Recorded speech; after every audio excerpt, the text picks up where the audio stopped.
ઘટના બની. New sunrise શાળાના બાળકોને સ્કૂલના શિક્ષકો જોડે બોટિંગ માટે હરની લેક ઝોન ખાતે ગયા હતા. તે દરમિયાન અંદાજે પૂના 5 વાગે બોટ પલટી ખાતા આ કરુણ ઘટના નિપજેલી. આ ઘટનામાંથી અનેક લોકોએ, અનેક બાળકોએ જ્યારે પોતાના જીવ ગુમાવ્યા છે, ત્યારે સદનસીબે 18 બાળકો અને 2 શિક્ષિકાઓનો બચાવ થયો છે.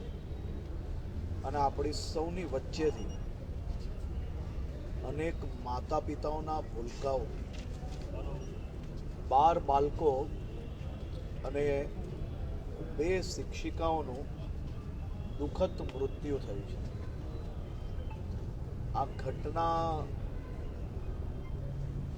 દ્રશ્યો, બચાવ કાર્યના દ્રશ્ય જ્યારે ચાલતા હતા ત્યારે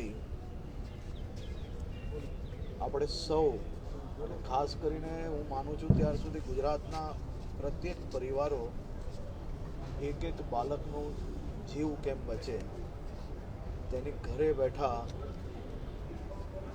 જેની પર આસ્થા એની પૂજા અર્ચના અને દુઆઓ માંગતા હતા. આ ઘટના બનતાની સાથે જ કલેક્ટર શ્રી, મ્યુનિસિપલ કમિશનર અને પોલીસ કમિશનર શ્રી એમની ટીમ સાથે ઘટનાની મિનિટો પર જ સ્થળ પર તાત્કાલિક પહોંચી ચૂકેલા હતા. તંત્ર દ્વારા એનડીઆરએફની 2 ટીમો, ફાયર બ્રિગેડની ટીમ, કુલ મળીને 60 જેટલા જવાનોને તાત્કાલિક કામે લગાડવામાં આવ્યા. તમામ સામગ્રીઓ જોડે આ ટીમો પહોંચી અને ટીમો દ્વારા કામગીરીની શરૂઆત કરવામાં આવી. બાળકોને બહાર લાવવા, નજીકની હોસ્પિટલમાં તાત્કાલિક ટ્રીટમેન્ટ મળે, એ એડમિનિસ્ટ્રેશનની પ્રાથમિક જવાબદારી. આ પ્રકારની ઘટનાઓ બનતી હોય છે તો પહેલી જવાબદારી હોય છે કે બચાવ કાર્યની ટીમ વધુમાં વધુ ઝડપથી ત્યાં પહોંચે. બચાવ કાર્યની ટીમ ત્યાં પહોંચે, સાથે જે કોઈ લોકોને ઘટના સ્થળ પરથી તાત્કાલિક કઈ રીતે હોસ્પિટલ ખસેડાય, હોસ્પિટલની અંદર એ લોકોને ટ્રીટમેન્ટ ઝડપથી મળે. સામને જ નજીક જ સામને પ્રાઇવેટ હોસ્પિટલમાં તંત્ર દ્વારા ડાયરેક્ટ આ બાળકોને તાત્કાલિક દાખલ કરવામાં આવ્યા. સરકારી હોસ્પિટલમાં બી જે બાળકોને ખસેડવાની જરૂર હતી ત્યાં બી ખસેડવામાં આવ્યા.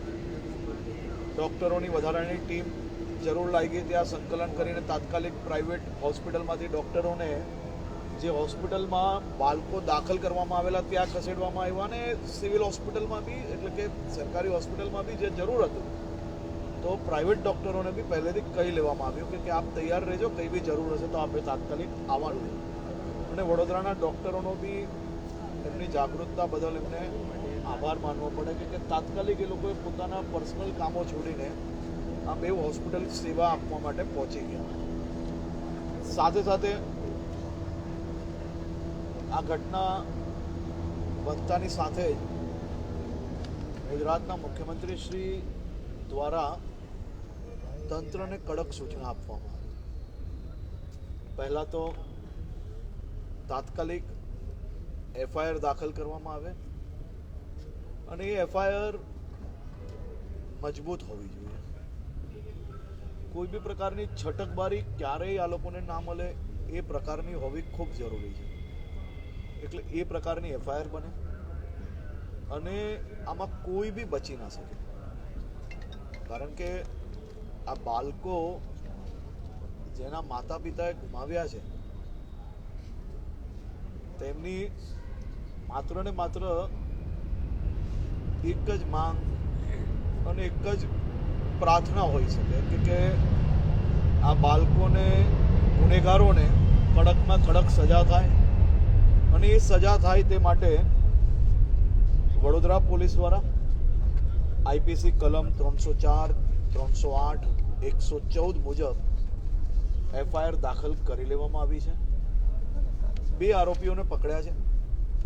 એક આરોપી હોસ્પિટલમાં દાખલ છે અને બીજા જે કોઈ આરોપીઓ છે તે લોકોને પકડવા માટેની અલગ અલગ ટીમો મુખ્યમંત્રી શ્રી અહીંયા પહોંચ્યા તે પહેલાં બની ગઈ છે અને અલગ અલગ ટીમોએ જે સ્થળો પર તપાસ કરવું જોઈએ અને જ્યાં કંઈક શોધખોળ કરવી જોઈએ ત્યાં અલગ અલગ આ 9 ટીમો લાગેલી છે. મને વિશ્વાસ છે કે હમણાં ઝડપથી બીજા બી જે આરોપીઓ બાકી છે એને આપણે પકડી પાડીશું અને આ બાળકોને ન્યાય અપાવવાની જવાબદારી સંપૂર્ણ રીતે રાજ્ય સરકારે આમાં કોઈ બી છટકબારી ના રહે તે માટે મુખ્યમંત્રીશ્રીએ પોલીસે એફઆઈઆર દાખલ કરી એ તો છે જ, પરંતુ વડોદરાના જિલ્લા કલેક્ટર શ્રી દ્વારા આની આખી એક તપાસ કરવામાં આવે અને એ તપાસનો રિપોર્ટ 10 જ દિવસમાં સરકારને રજૂ કરવામાં આવે અને તમામ વિભાગોને સૂચના આપવામાં આવી છે કે કલેક્ટરશ્રીને તાત્કાલિક જે કોઈ જરૂરિયાત હોય, આ તપાસ કરવા માટે જે કોઈ કાગળોની જરૂર હોય તે કોઈ બી રોકટોક વગર અને કોઈ બી તારીખો માંગ્યા વગર તાત્કાલિક આ ઇન્ક્વાયરી થાય તે માટે કાગળો રજૂ કરવામાં આવે. કુલ મિલાવીને આજની જે ઘટના છે અત્યંત દુઃખદ ઘટના છે. આ ઘટનામાં અનેક પરિવારજનોએ એમના બાળકો ગુમાવ્યા છે. મુખ્યમંત્રી શ્રી આ બધા જ પરિવારજનોને મળ્યા અને મળીને એમને બધાને જ સાંત્વના પાઠવી છે, પરંતુ સાથે સાથે એ અત્યંત ભાવુક હતું કે આ બાળકોને ન્યાય મળવો જ જોઈએ અને આ બાળકોને જરૂરથી ન્યાય મળશે. એ લોકોના નામ હમણાં જ આપને પોલીસ વિભાગ દ્વારા પ્રેસ નોટના માધ્યમથી આપવામાં આવશે. આમાં હું તમે પૂછો એ પહેલાં જ હું તમને તમારો પ્રશ્ન સમજી શકું છું. આમાં કોઈ બી પ્રકારના માત્ર સ્ટાફ જ કે બોટ ચલાવવાવાળા જેવું નથી. જી સર, એ કોન્ટ્રાક્ટ જોડે લાગતા વળગતા તમામ લોકો પર પગલાં લેવામાં આવશે. સર, આપણે જોયું કઈ સતીઓ આપણને આવે તો આજે આખો કોન્ટ્રાક્ટ હતો, એક વ્યક્તિને કોન્ટ્રાક્ટ મળ્યો, એને બીજા વ્યક્તિને આપ્યો, બીજા વ્યક્તિએ ત્રીજા વ્યક્તિને આપ્યો. આ તો સરકાર જોડે છેતરપિંડી થઈ કે નહીં? અમે એના માટે બી મેં આપને જે કહ્યું એટલા માટે જ કલેક્ટરશ્રી દ્વારા એમના અધ્યક્ષસ્થાને આ કમિટી બનાવવામાં આવી છે. કારણ કે સરકારે જે કોઈને કોન્ટ્રાક્ટ આપ્યો હોય એની સંપૂર્ણ જવાબદારી છે. હવે એને કોઈને બી કોન્ટ્રાક્ટ આપ્યો હોય તો આમાં કોઈ બી બચશે નહીં, એની ભૂલ એને ભોગવવી પડશે. કારણ કે રાજ્ય સરકાર કે કોઈ બી સરકાર હોય, આપણે આ જ્યારે કોન્ટ્રાક્ટ આપતા હોઈએ છીએ ત્યારે જે કોઈ કંપનીની એની જે પૂરી ટેકનિકલ જે હોય છે એના એક્સપિરિયન્સ પ્રમાણે આપતા હોય છે. એને કોઈને પેટા કોન્ટ્રાક્ટ આપી લીધો હોય છુપાઈને તો એ બી એક ગુનો છે. સર, સૌથી મેઇન વસ્તુ છે કે જે બોર્ડમાં બાળકો બેઠા હતા એ બોર્ડનું ફિટનેસ સર્ટિફિકેટ પણ નથી, ઇન્સ્પેક્શન પણ રેગ્યુલર નથી થયું. એટલે જે જવાબદાર અધિકારી છે જેની જવાબદારી છે કે ઇન્સ્પેક્શન કરવું, એ પણ ક્યાંક ને ક્યાંક ઇન્સ્પેક્શન કરવું એ લાગતા વળગતા વિભાગની જવાબદારી છે. કલેક્ટરશ્રી જ્યારે આની અધ્યક્ષતા કરતા હોય તો એ જ સંપૂર્ણ તપાસ માટેની આ કમિટી હોય છે. કુલ મલાવીને બોટ ચલાવનાર એજન્સી દ્વારા અને બોટ ચલાવનાર લોકોની પ્રાથમિક દ્રષ્ટિએ ક્ષતિ ક્લિયર નજરે આવે છે. એટલે સંપૂર્ણ રીતે પહેલી એફઆઈઆર કરવી અમારી જવાબદારી છે. કારણ કે કોઈ બી છટકબારી, કોઈ બી વ્યક્તિ ભાગી ના જાય તે માટે એફઆઈઆર કરી. તપાસ ઓલરેડી ચાલુ થઈ ગઈ, પરંતુ આ પ્રકારની ઘટના બને ત્યારે 2 ટાઈપનું હંમેશા કામગીરી કરવામાં આવતી હોય છે. એક બાજુ એફઆઈઆર દાખલ થાય અને ગુનેગારોને શોધવાની ટીમ બનતી હોય છે, એ પોલીસ વિભાગ દ્વારા થતું હોય છે. સાથે સાથે જે પોલીસ વિભાગ અને બીજી બધી જ એજન્સી એટલે કે મ્યુનિસિપલ કમિશનર કલેક્ટર એ બધા જ સ્થળ પર બેસીને ત્યાં એક એક જીવ બચાવવો એ આપણી જવાબદારી છે ને એ જવાબદારીના ભાગરૂપે સૌથી પહેલાં એ લોકોને આપણે રેસ્ક્યુ કરીને એમને ટ્રીટમેન્ટ આપવી અને ટ્રીટમેન્ટ આપીને જેટલા લોકોને આપણે આ કરુણ ઘટનામાંથી બચાવી શકતા હોય એ મહેનત કરવી અને એ જ મહેનતના ભાગરૂપે આ કામગીરી હમણાં સુધી ચાલતી હતી પરંતુ એ કામગીરી હવે બધી જ બરાબર ચાલુ થઈ છે એટલે છેલ્લે અને પહેલાં જ્યારે આવીને બેઠક થઈ એમાં સૌથી પહેલાં આના એક ગુનેગારોને તાત્કાલિક પકડવામાં આવે અને પકડવા માટે 9 ટીમો વડોદરા શહેર પોલીસ દ્વારા બનાવવામાં આવી અને 9 ટીમ હમણાં અલગ અલગ સ્થળે જે કંઈ તપાસ કરવાની છે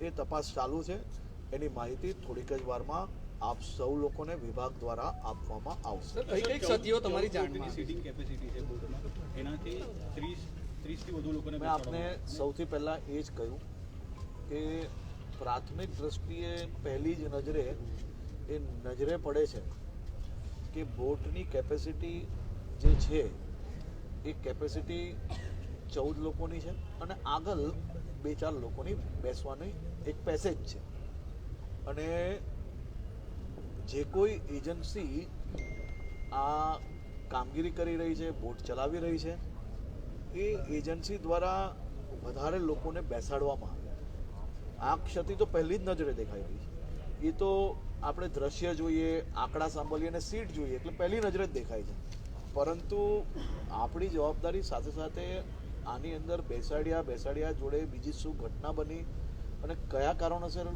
આ બોટ પલટી ગઈ કુલ મલાઈને એની ફિટનેસ સર્ટિફિકેટ હતું કે નહીં ફિટનેસ સર્ટિફિકેટ હતું તો બધા જ લોકોને કેમ લાઈફગાર્ડ નહીં પહેરાવેલા હતા લાઈફગાર્ડ ના પહેરાવ્યા એ બી એક મોટો ગુનો છે આ બાળકોના જીવ જોખમમાં નાખવું એ વ્યાજબી નથી લાઈફગાર્ડ માત્ર 10 જ લોકોને કેમ પહેરાવવામાં આવ્યા અને જે 10 લોકોને પહેરાવેલા હતા આપણે જોયું કે તમામ લોકોનો જીવ બચ્યો છે એટલે લાઈફગાર્ડ ના પહેરાવ્યો એ બી એક ગુનો છે વધારે લોકોને બેસાડવા એ બી એક ગુનો છે આમાં હાલ આ બધી જ વસ્તુ પ્રાઇમરી છે હું કોઈ બી વસ્તુને ઇગ્નોર કે કોઈ બી વસ્તુને હમણાં નકારતો નથી પરંતુ આ બધી જ માહિતીઓ હમણાં તપાસ ચાલુ છે થોડીક જ વારમાં આપણે એના આજે રાત્રે જ આખી રાત કામ ચાલવાનું છે આ આખી રાત કામ દરમિયાન જે કંઈ મુદ્દાઓ સામે આવશે આપ સૌ સમક્ષ કાલે મૂકવામાં આવશે